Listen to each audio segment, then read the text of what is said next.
tandaan niyo po ito. Nakakamatay ang pakikipag-away. Amen? Tandaan natin, ang mundo ay salamin lang ng ating puso, ng ating isip. Mag-ingat ka.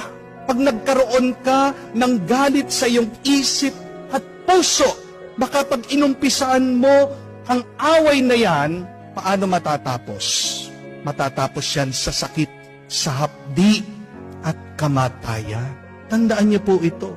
Walang magandang bungang na idudulot ang galit at sama ng loob. Amen?